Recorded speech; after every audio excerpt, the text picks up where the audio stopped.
Okay, here we go. I finally got everything set up. I know you guys were not expecting to see me here until Wednesday, and that's cool. That's fine. But something occurred to me just over this past week. I was seeing lots of comments on videos where women were talking about how they have little to no relationship with their mother as adults, and different ways that their mother was either in competition with them or did not protect them from predators, or was somehow there was some kind of conflict, some kind of problem in the relationship. So since I was reading those for the past few days, I have seriously been giving this a lot of thought. Like okay, we all everybody's familiar with the impact that a girl has on a girl, even a boy, but we're going to talk about young ladies today. How abandonment by her father will impact her as an adult. And we've talked about that frequently. I think there's all kind of studies on it, whatever. What we're missing, though, is the connection of how a girl's mother can impact her choices in men, her self-esteem. And I'm wondering, you guys know that word I've been using all since the last couple of weeks, boundaries. How does a relationship with a girl's mom impact her ability and willingness to establish boundaries and, be more self-protective? So that's all the stuff I wanted to talk about today. You how Can you make comments on this thing? How do you make comments on this thing? I don't know if I like this better. Okay, there we go. Chat. Uh okay, whatever. However this works, you guys know how to make the chat work. So I was thinking about it because, you guys know, those of you who follow my channel a lot know that my mom died in December. And I'm still, kind of processing it. I mean, I know it's real and all of that, but um it's just, it's just weird to be here without her. And it's something I'm still trying to get used to. But I was thinking about a turning point in our relationship, because as a kid, you always think of your parents as being there, somebody for you to get stuff from, somebody to do for you, somebody to be there for you and take care of you. And it's not like I had to switch roles with her or anything. That's one of the things we're going to talk about, is how some parents, switch to make the kids switch roles with them. But it's like I didn't really, even as intelligent and smart and socially aware and all the stuff that I was, there was one blindness spot. And that spot was seeing my mother as a woman, seeing her as someone who had lived, um, who made mistakes, who experienced things, who had joys and sorrows, and all the things that kids only think that they have. We don't think about our parents having those kind of things. We think about them as a source for to help us solve our problems. And I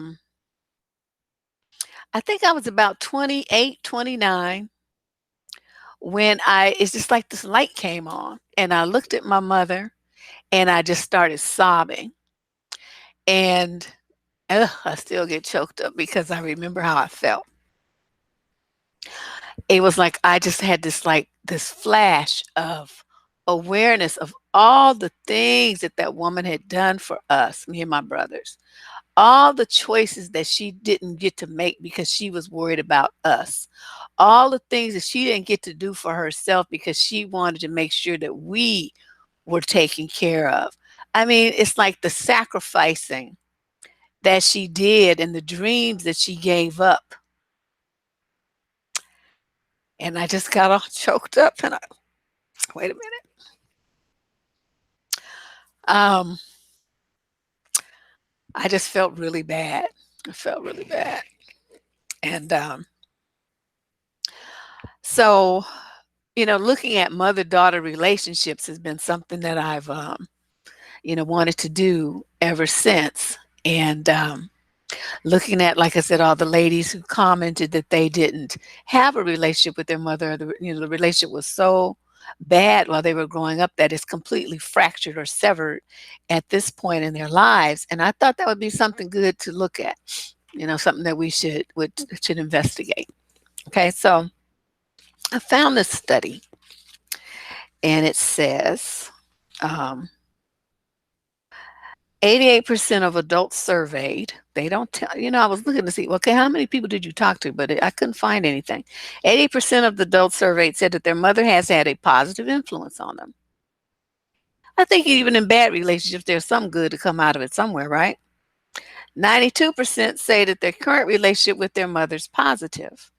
88% said all mothers say their family appreciates them enough. 53% said adults say that their mother had more influence than their father had. And 60% of the women say that their mother was more influential than their father, compared with 45% of men. And I think, um, if you have a good relationship with your mother, of course, she lays a good foundation, because fathers don't teach stuff like table manners and, grooming, and, they're not going to be toilet training you and teaching you to say please and thank you, and, teaching you about the menstrual cycle and all. So dads, there's a lot for daughters that mothers do that dads don't, even for the ones that are messed up. So, and I think a lot of girls will, uh, even if they're not conscious of it, somewhat model themselves after their mothers. And that's the part that's scary. That's the part where if you're a mother of a daughter, you have to really stop it for a minute and take an assessment of what kind of ways you interact with your girls, and how you talk to them, what kind of attention you pay to them, what words you use with them or don't use with them, your behavior towards them. All of these things will impact your daughters as they grow up and become adult women, and will definitely have an impact on the choices that they make in relationships because of how they feel about themselves. Um, let me see here. It says a mother's mental health experiences are good predictors for the daughters, and that there are good outcomes for preventative depression treatments, and that a lot of history, family history of depression can be ameliorated if the parents get treatment. Now, in the Black community, we all know that getting mental health treatment is not looked upon favorably. People tell you to shake it off. People tell you that if you go against this shrink, something's wrong with you. You're weak, you're stupid, you're wasting money. You could just pray, you could go to church, you could do all stuff. In reality, there are so many people with depression that they're masking, Black, women especially, that they're masking with overeating, with self-harm, like doing drugs, alcoholism, cutting for teenagers, um, you know, promiscuity, that just like they have no sense of value of their body or who they are as a person. A lot of these things, the mentality that these girls have, that men are more important to them, that they are nothing, and that they're, unless they have a man in their life. All of these are learned behaviors. So if you're a mother and you have this kind of stuff going on in your life, where you always chasing after a man, your kids come second to some man, you ignore your children to pay attention to the dude, these kind of things will impact your children as they grow up. And sometimes I think, I'm not blaming mothers, because I think a lot of them they're not even aware of it, because this is how they grew up. You see what I mean? So this is normal to them. But as my job is to get you to think about why you do the things that you do. And if they make sense, if they're going to be beneficial for you in the long run, or if they're going to hurt you in the long run. So that's my role. That's what I do. A lot of times I pose questions that people don't want to hear, but that's just the way it is. Okay, so let's talk about some of the ways that mothers rather, and daughters have relationships that you can call toxic. What if you have a mother who ignores you? You're always trying to get her attention.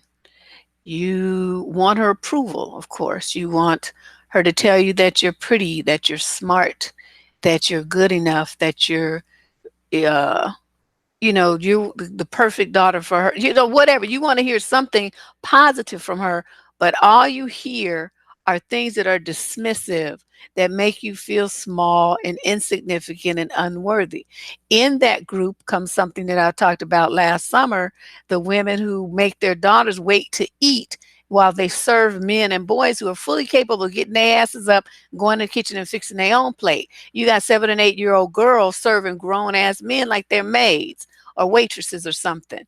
And I asked you guys to stop doing that, because as the holidays were approaching, this is the kind of stuff, as I would go to people's houses, I would see this kind of dynamic and off in action. The little girls would be called into the kitchen. They couldn't play like the boys. They had to be called into the kitchen or set the table. And I mean, they were working while the boys were playing. And then the girls still had to work. They couldn't even eat after they did all the work. They had to serve, bring the plates to the men and the boys who did nothing but sit on their ass and play or watch TV. See, I was not down with that. And the message that you're communicating to your daughter is she's less important. Her hunger is less important. Her joy is less important. Her time is less important. And she's less important than men. That's what you're telling her by the behavior that you're, making her partake in. So, and then what a lot of women do, the daughter does something right, and they put it down. Oh, well, that's not as great as you think it is. You think you all that, that's not so fabulous. Look at what your brother did, or why can't you be like so and so? So it's this negating of the daughter's efforts and of her talents and skills. And you might think that, well, it wasn't that good, but it doesn't matter whether you think it's good. The girl is trying, and so all you have to do is find some kind of way, something about what she did that's positive, and talk about that. You don't have to put the whole thing down and make your child go feel small and like this, she's this tall because of your opinion. Because your opinion is only one of many, and your daughter is needing some kind of positive feedback from you as her mother. You're the closest person to her. Okay. So everything that you say and do towards her is going to magnify. It's magnified versus anybody else that said it. So you got to really watch what you say out this mouth. Okay. You can't be just saying everything to your daughter. And you have to watch what you do around her too, which we'll get to in a minute. Okay. Now let's talk about mothers who are very controlling. They do a lot of it by guilt tripping you. So they don't actually tell you what to do, although a lot of them do that too. But they'll be like, well, um, your poor mother, I just don't know, but my children just don't treat me right. I just don't understand why my sons treat me better than my daughters do. This kind of stuff. And it's like, what are you doing? Why are you saying that to your girls? If it's something that you can do yourself, get your ass up and do it. And one of the things that falls into this category is mothers who guilt trip their daughters into taking care of the miscellaneous stray babies that they have by other fools.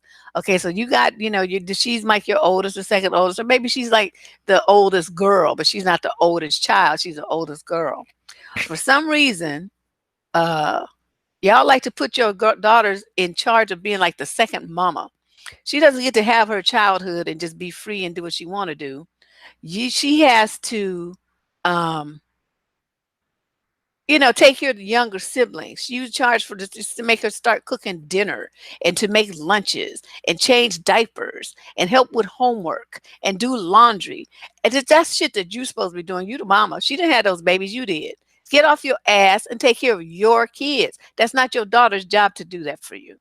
Now, as kids are always going to be able to help out. I'm not saying they're not going to do nothing, but for you to keep loading all that responsibility on her while you out flitting around making more damn babies, uh, hello, maybe you should have thought of all that and used birth control, because doing what you're doing to your daughter, you're destroying her childhood and her sense. She's not getting an opportunity to develop herself as a person because she's too burdened down with responsibility. That's another way that mothers are toxic towards their daughters. And I think a lot of them, they don't, well, I had to do it. That's how you got to do. You got to help out in your family. This and that. Helping is not the full responsibility. Okay, helping is when you're right there doing it, and she might be, doing a little bit with you. Then you send her on to do her homework. You send her on to play outside. You send her on to go to the movies with her friend, and let her be a kid. You're the one that chose to have all them damn babies, not her. So it's not her responsibility to take care of your kids.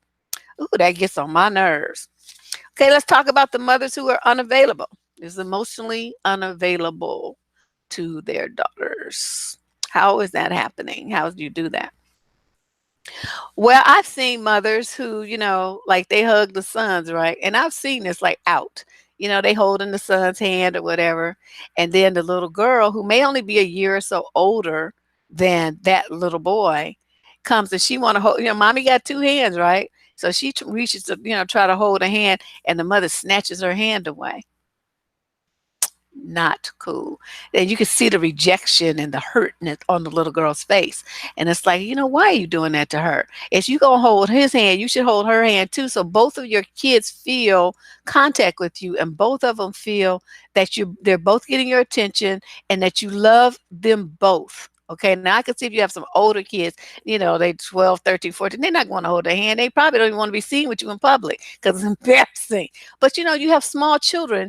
Don't treat them like that. Don't, if they want to give you a hug and stuff, let them give you a hug. Sit them on your lap for a minute and talk to them and coo with them and tickle them or whatever, and then send them on their way. But try not to be too busy. I mean, I can see if you really are, you know what I mean? But you're just watching TV or something and the kid wants a minute or two of your time. I mean, okay, that's time that you can't get back because that child is a day older the next day. And the opportunity to provide them that love and attention and that time and to connect with them in that moment is gone forever. You'll never get that back. Keep that in mind because, you only get to keep your kid around as a child for like 17, 18 years. After that, they're grown and they're on doing, probably not even that long these days, so then they're on about their business doing their thing. So you only have a short window of time to really connect with your daughter and for you guys to establish a close relationship or rapport. What do you do just with your daughter? Can you guys bake cookies together? Can you sit down and talk about, life or whatever? As a preteen, can you guys sit down and talk about the boys at school or what's going on in her life and, how she was disappointed because she didn't make cheerleading or something? I mean, what can you do to develop a one-on-one relationship with your daughter? Whatever that is, please do it. As a parent, I mean, a lot of times, of course we don't feel like we've been at work all day. We're tired as fuck. We don't want to hear all this stuff. Kids make too much noise. They always want something. I get it. Trust me, I know. But I also understand for having received the benefit of a woman who always would put down what she was doing to pay attention to me. That's something that it's just irreplaceable. It's irreplaceable. So if you can provide even half of that for your daughter, she will benefit from it in ways that you can't even imagine because she'll feel that you're always there for her. Okay. Then we have the mothers that are too. Oh, and I know what I was going to say too, because if you don't pay attention to your daughter in that way and she's left with a void of, not being able to connect and be close to somebody, the first nignog who comes along and pays her some attention, it's over for her. Because she's not going to be getting at home what he's offering. You see what I'm saying? If your daughter's getting her attention and all her needs for affection and stuff like that met at home, she'll be less likely to fall prey to one of these kind of predatory guys who offers her time and attention and stuff because her well of that will be full because you've provided it.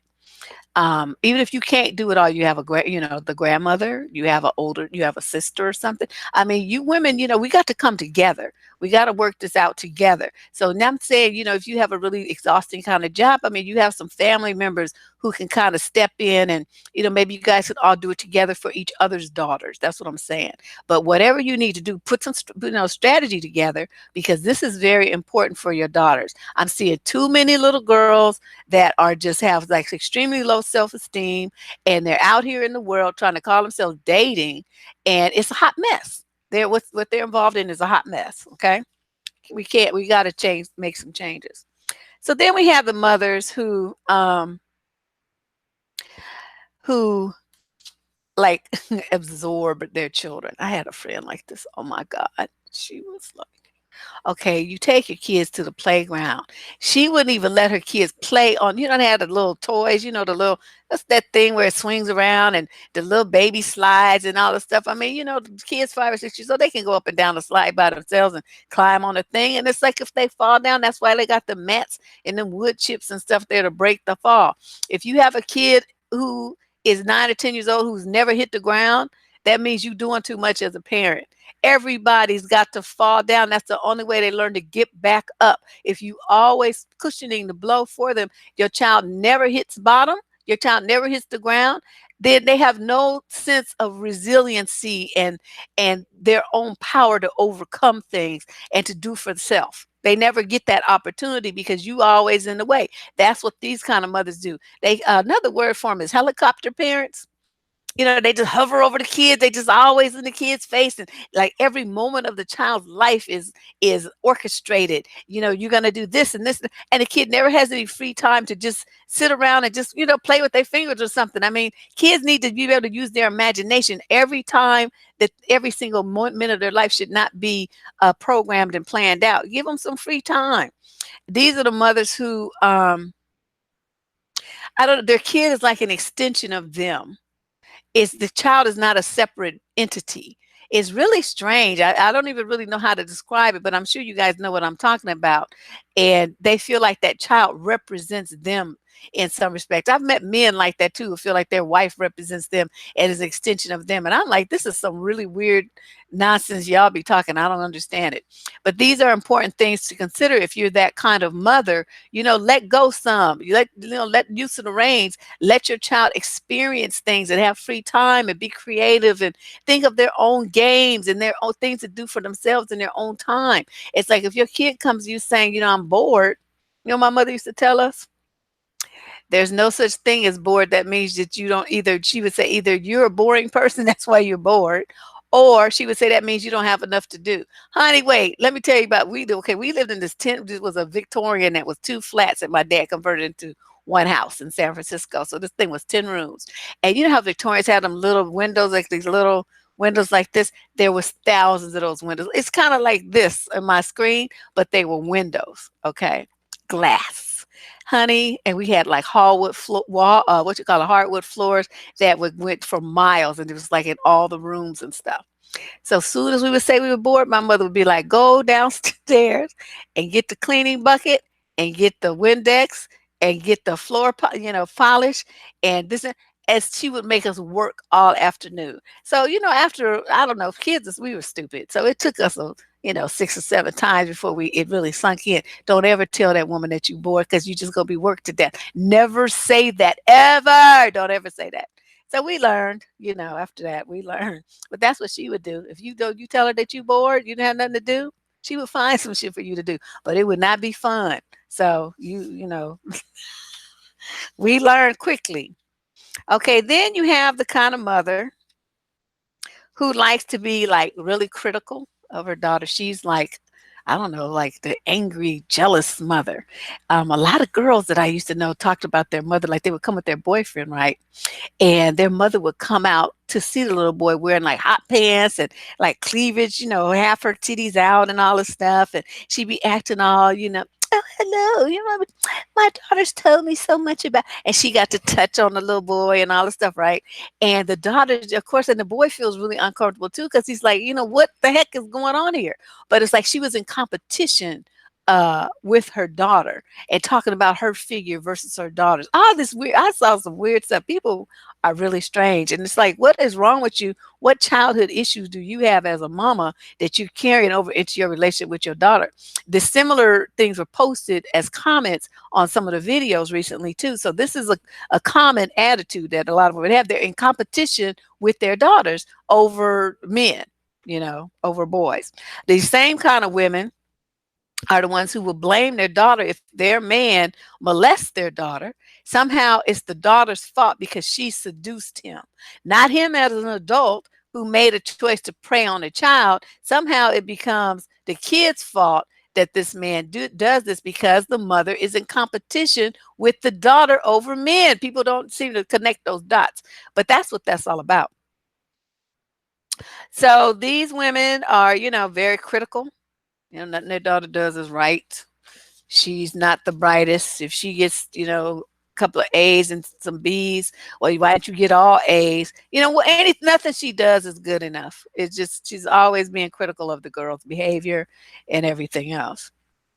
And what happens is these people, these moms, don't realize, you have a lot of power over your daughter. You have a lot of power, and it can be used for either good or evil. If you're a mom, think about this. Think about what you say to your daughter and how you say it, because sometimes we forget, they're children, yes, but they're people. They're little people. They're just small people. And they have the same feelings, the same hopes, the same dreams, same hurts and pains as adults. They're just in a smaller body. So you may think, oh, they're a kid, they're just going to get over it. Oh, they don't understand what I'm saying anyway. It's no big deal. That's not true. These people will carry these hurts and these psychic and emotional injuries into the rest of their life. So if you've inflicted some and inadvertently, but now you're watching this video, well, now is the time for you to take remedial steps and to, stop that behavior, apologize to your child, and start interacting with your daughters in a different way. They're going to be looking at you. Our kids do what we say, but they most often do what we do. So, look at your lifestyle. Is that the way you want your daughter to live? No, a lot of them is like, well, it's nothing wrong with the way I live. But that's not the point. That's fine for you. But is that the way that you want your daughter to live? And think about that. And if the answer is no, because you understand the struggles that you've been through, the drama that you've been through, the abuse that you've been through, then remember that she's looking at you. And if you accept that kind of behavior and you keep putting yourself in that kind of situation, she's going to do the same thing because that is normal to her.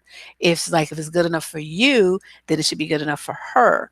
You see what I mean? So you have to, pay attention to all these things. And like I said, I want to make sure that women don't come around saying, well, you're blaming us for this and that.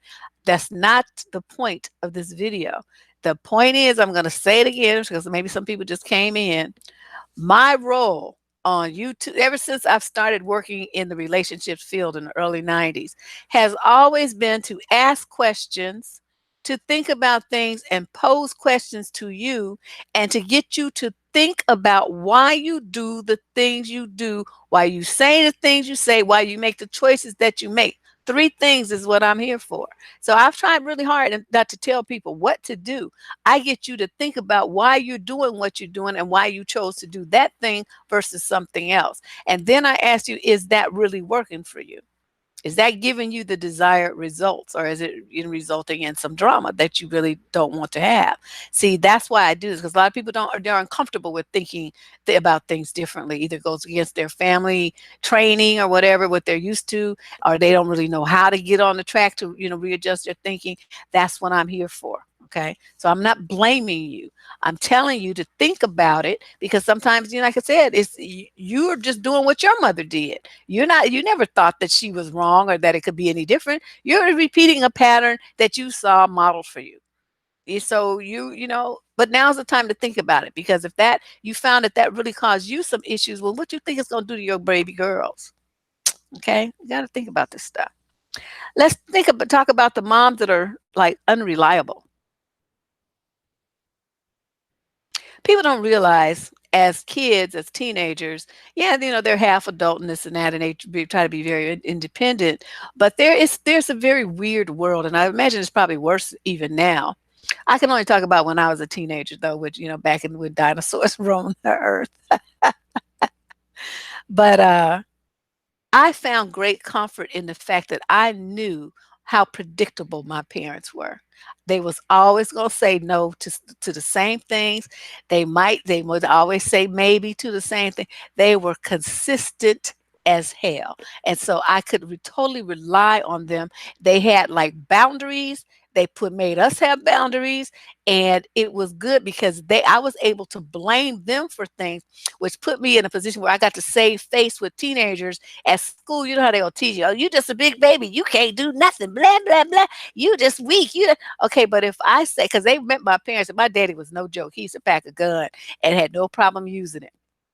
And my mother, she was short and little, but she was fierce as hell. And so they all met my parents. And they was like, okay. So I said, oh no, because my dad would be like, oh no, you're not gonna do that because I'm blah blah blah blah. They'd be like, oh, okay, well yeah, you can't go there because we're not trying to have to deal with your daddy. He's crazy. I'm like, I know. So see, if I said that, or if I even brought them to the house and we asked my parents in front of them, and I said, I think he's gonna say no. I'm telling you, he's gonna say no. And he'd be like, hell no, you're not doing that.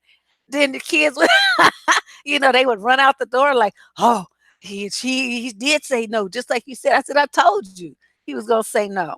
So that was reliable for me because I knew that they was always going to come through exactly the same way.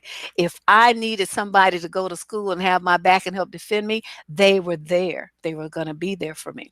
So if you have a parent, and most single parent homes are headed by moms, and your mom is not reliable. She says she's gonna do something, but then she don't do it. She says she's gonna be somewhere, but then she's not there. She's supposed to pick you up from school. It's 2 hours late, and you still standing there all scared by yourself, and it's getting dark. She's supposed to come to school. You sitting there with the teacher. She don't show up. She's not supposed to come to your school program. You all happy and excited somebody's going to be seeing you perform, and she don't show up. The seat where she was supposed to be sitting is empty. These kind of things where a child has their hopes built up and then built up and destroys them. It destroys their confidence in people. They grow up and have relationships where they don't trust anybody because they couldn't trust their own mama. So you guys got to think about that, and don't lie to your kids. I mean, if you really can't make it, say, I can't make it, but I'm gonna send your aunt. Your auntie is gonna come, and your grandmother's gonna come, and your uncle, Jojo is gonna show up, and mommy will be there as soon as she can when she gets off of work. I mean, be honest, tell them, and then follow through, because it's that follow through is what makes them have trust that you're gonna do what you say you're gonna do. Then we have the moms who are narcissists. They are so self-absorbed. They don't have time for their children. Their children are merely a tool to reflect their wonderfulness. Okay. These are parents that like to get around groups of people and brag about their kids all the time. Or their kids are there to serve them and meet their needs, not vice versa. It's a very interesting dynamic. I've met some people who, some on the comments, they were talking about their mom who's a narcissist. And how their focus is on themselves, and they aren't really capable of empathy. I suppose this would also apply to the moms who do, like I said earlier, and side with the abuser against their daughter. They have no empathy for what she's going through. They're looking at how what happened is a negative reflection on their greatness as a mom. See, so they're trying to dismiss that. They ain't trying to hear all that. And it's not like necessarily that they don't care about the girl. It's just a weird dynamic. It's not that. It's just that they can't care, because if they care, then their fantasy of them being the perfect mother and you being the perfect child and having the perfect family is destroyed. And they can't, they don't want to handle that. So they want to keep everything as fantasy filled as possible. And that's how you end up with a mother who's all about herself, thinks only about herself, thinks only about what she wants, thinks only about what she likes, and, just basically leaves you out in the cold. As a daughter, that's not acknowledging your existence and is making you really feel bad and unimportant and insignificant in your own house and relationship with the person that birthed you. And that is just some horrible, horrible behavior. Then talk about role reversal. This is where the daughter becomes the caretaker or the mother of her own mama. Now, if that parent is an alcoholic or drug addict, very often they call those codependents. That's why they have Al-Anon, for people who have those kind of relationships, caretaking relationships with parents who are drug addicts or alcoholics. Some of the kids, they'll learn to pour them drinks. They change the pissy sheets and pissy clothes. They wipe up the vomit. They clean up the parent. They, learn how to write the checks to pay the bills because the parent's too drunk to do it. They take the money, go to the store and buy food for them and the younger siblings. It's like that kid becomes the parent of its parent. And unfortunately, a lot of people, because they're so irresponsible and immature and having children, put that kind of role on their kid. Now, we all kind of expect it when our parents are, 80, 75, you know what I mean? And we're adults and we got nice houses and we have a space and our parents are by themselves and you can see that they're in decline. Well, most of the time you're going to want to, step in and kind of help your parent. But that's not what I'm talking about. I'm talking about people who are fully capable of taking care of themselves if they would get their shit together. I'm not talking about a senior whose age and health has declined to the point where they can't, even if they want to. They can't do it. They need help. That's different from somebody who's choosing to be just an ass, drinking themselves into liver failure and kidney failure and all this kind of stuff. I mean, okay, that's one. And then um, this comes about too, this taking care of the parent when they have too many kids. They have too many kids and they can't afford it. So you'll see this kid 15, 16 with a job to help make up for income that the parent should be making. Have you ever noticed that? The kids don't even get to be kids because they have to go out and get a job because their parents is just a fucker. And they need more money. So instead of that parent stepping up, getting a second job or, doing some side hustle or something, they, put the kids to work to make up that difference. That's messed up. Okay, so let's see, what else can we have? Oh, how about the manipulative parent? I guess that kind of falls under the guilt tripping kind of, because the guilt can use it as a tool of manipulation as well. I guess that's kind of the same. How about the people who are disrespectful of your personal boundaries? Now, we've been talking about boundaries. We're going to finish talking about boundaries on Wednesday. So we're having another live stream on Wednesday night, and I'll be talking to young ladies about boundaries, finishing up with part 2 of that discussion that was started 2 weeks ago. But boundaries, like parents who, you have a teenage daughter and you get mad at her. So you take the door off the hinges in her room. So she has no privacy. As a young woman, that is unconscionable. Okay, she should not have to be in a situation where she's in a room where she can't lock the door and feel safe at night, where she can't change. She has to go in the bathroom to change clothes or something like that. I mean, she has no privacy to talk on the phone with her friends. Everything she does, she's like under a microscope. Why would you do that to your daughter? What is the point of that? Just like you don't trust your girl. Why do you not trust her? It's like more like you don't trust yourself than you don't trust her. What's she gonna do in the room? That's just ridiculous. So another issue might be a boundary violation where your mother uses your stuff, or your mother gives away your things, or your mother just takes your things arbitrarily, let other people use them, giving them to other people, giving to use them herself, throwing them away, just, without asking you, without consulting you, and it's your things. A lot of times this also comes into boundaries with your body as a young girl. You have some old ratchet ass uncle, and he's like, oh, come over here and give Uncle so and so a kiss. Now, you as a little girl, you get the willies when you get around this uncle. You don't want to be bothered with this man. You don't want him touching you. You don't even want to stand too close to him. Here goes your mother pushing you into this man and telling you, you better, do this, and you need to be nice to Uncle so and all this stuff. And it's like, there's no respect for your boundaries of your body and you having control of it. Instead, she wants to control it and tell you what to do to please this man over here with your body, your child's body. And see, that's inappropriate too. I also don't like it when people kiss kids on the mouth. I heard this story where this woman, her mother used to make her kiss men on the mouth, and one, okay, that's enough of that. Made her kiss one of her family friends on the mouth, and the guy, she was 7 years old, and the guy stuck his tongue in her mouth. See, no. That's why I don't like adults. I don't even care if it's, I like me as the mother. I never kiss my daughter on the lips, never, because to me that's just certain. That's a boundary. If I'm kissing your daddy, then with these same lips, I don't need to kiss you with these lips because that's what I do with him. You get hugs and kisses on your little forehead, on your little arm, on your little cheek, and your little nose, and that's where you get kissed. So these are just some things, for you to think about. How do you feel about when mothers and daughters of, young mothers and daughters claim that they're best friends? Do you think that's some kind of violation, boundary issue? I do.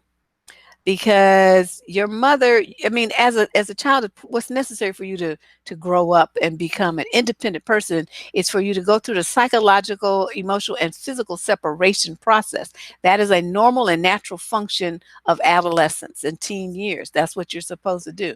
When mothers try to glob onto their daughters and keep them as a quote best friend, they be too much in their daughter's business, and the daughters be telling them too much. So there's no separation. There's no distinct boundaries between where the parent ends and the child begins.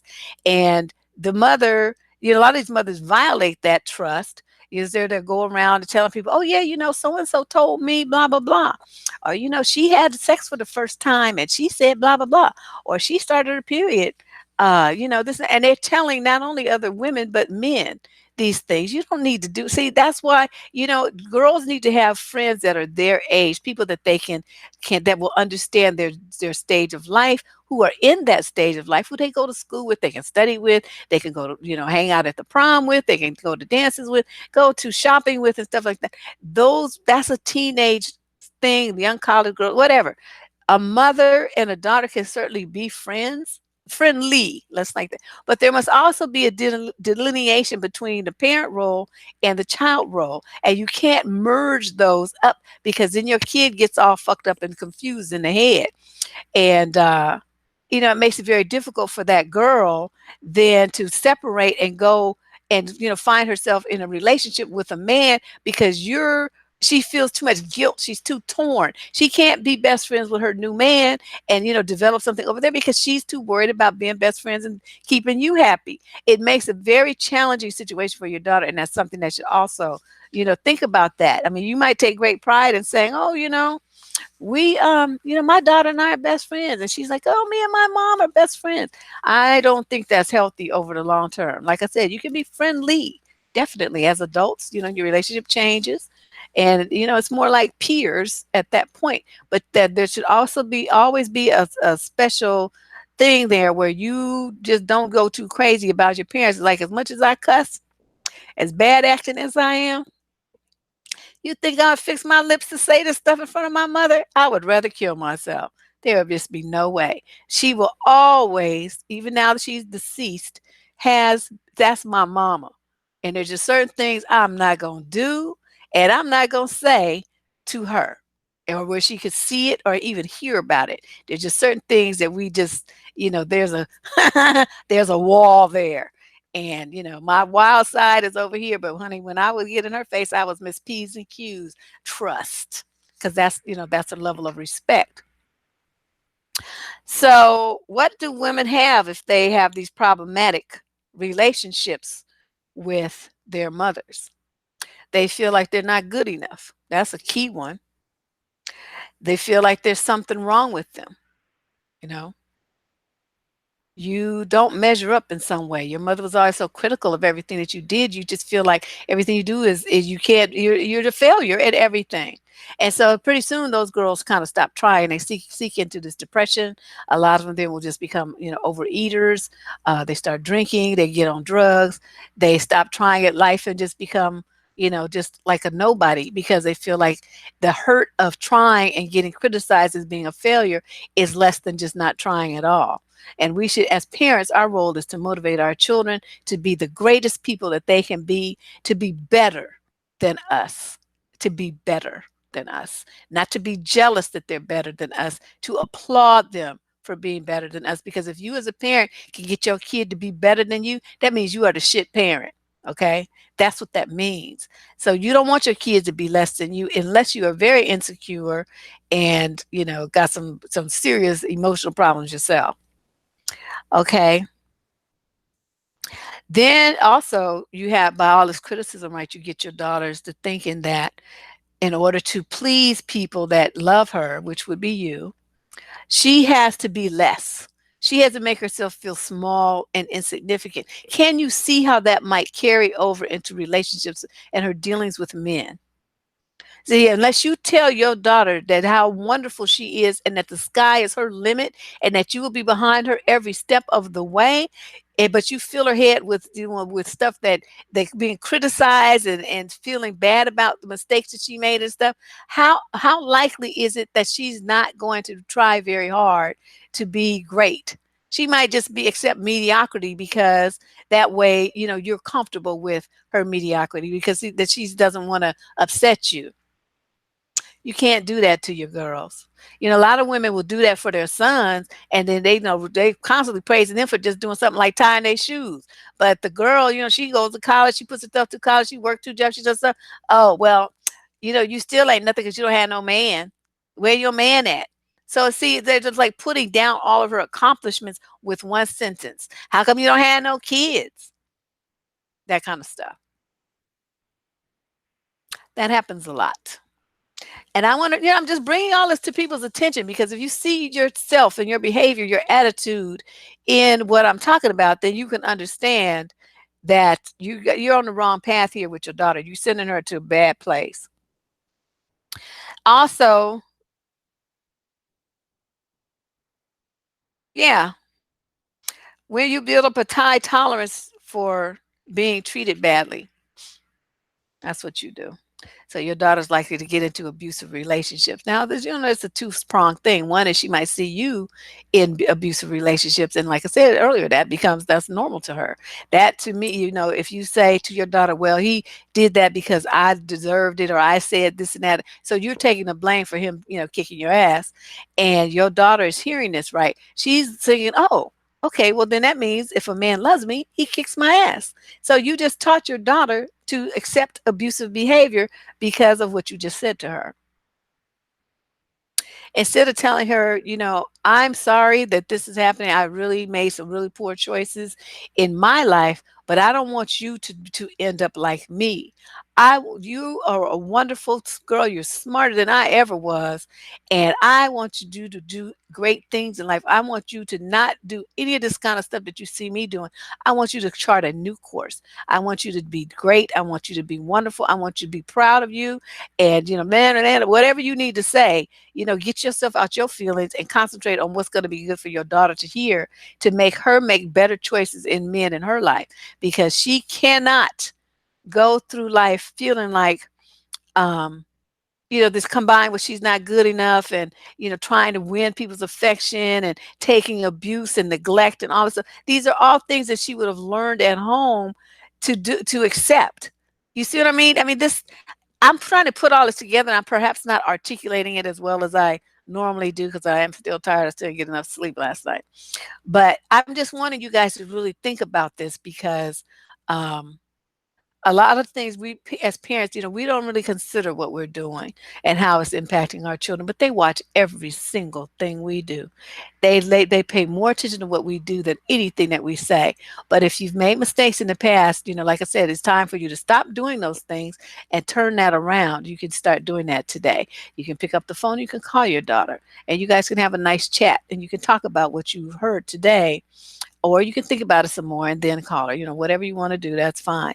But I'm just begging you to take note of some of the things that you might be saying and doing, and how those things, according to what I just told you, might be impacting your daughter's choices in men, her choices in education, her choices in life, period, because she doesn't feel worthy enough because her own mama told her that she wasn't. Right? So that's what I have to say today. Feel free to post your comments below. I'll try to get back to them. And meet me here on Wednesday, same time, 6 p.m. Pacific. And we're going to talk about boundaries. All right. Deb Cooper from survivingdating.com. I'll see you guys on Wednesday. Bye bye.